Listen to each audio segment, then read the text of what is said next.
Ikaw ba? Ano ba yung first kiss mo? Nung naghinalikan ka? Anong sinabi mo? May sinabi ka ba? O anong... ba?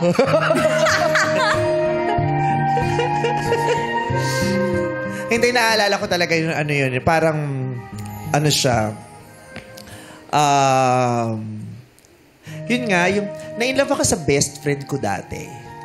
Tapos yung magkatabi kami, nag-outing kami. So yung magkatabi, yung, ang hirap sa pakiramdam, yung hindi mo alam kung ano yung magiging reaksyon, yung para kang may inaabangan.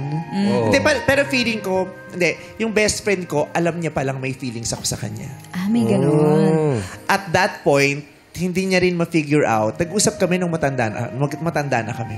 At that point, hindi niya rin maintindihan kung anong nararamdaman niya sa akin. Parang sobra niya ako na-appreciate, swak na swak kami. Pero lagi nga, ang tanong niya lagi, yung parang, paano yun?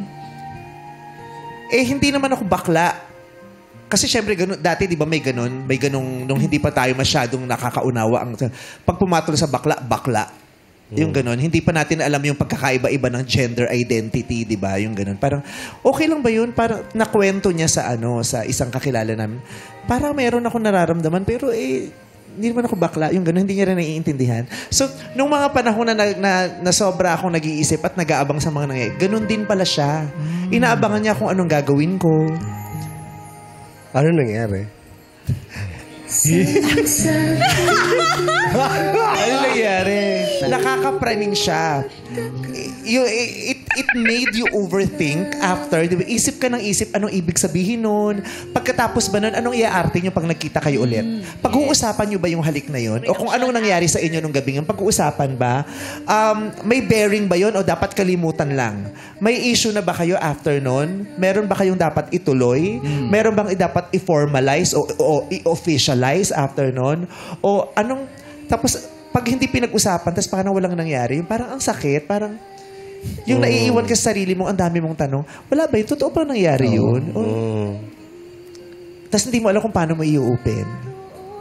Tapos ikukwento mo ba sa ibang kaibigan mo? Maunawaan ba naman kaibigan mo? O baka ikwento sa kanya, tapos pag nalaman niya, sasabihin pinagkakalat mo. Tapos pag nalaman niya pinagkakalat mo, baka mag-iba yung damdamin niya sa'yo. Paano kung lumayo siya? Paano kung gusto ko pa pero ayaw niya na? Paano kung isang araw gumising ako, nawalan na nga ako ng mamahalin, nawalan pa ako ng kaibigan? Sandali lang po! Bumalik po kayo dito!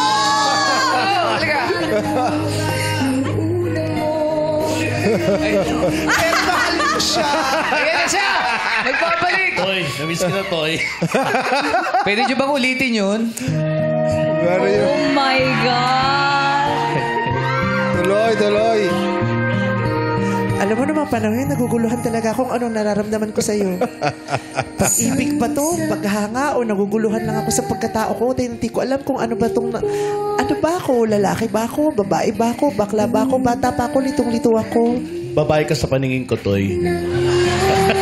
At ngayon na nauunawaan ko, malinaw na rin sa akin ang pagtingin ko sa'yo. Nano?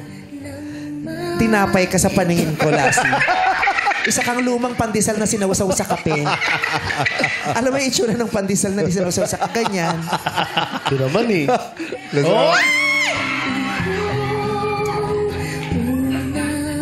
Hindi ka paborito si Bart Simpson.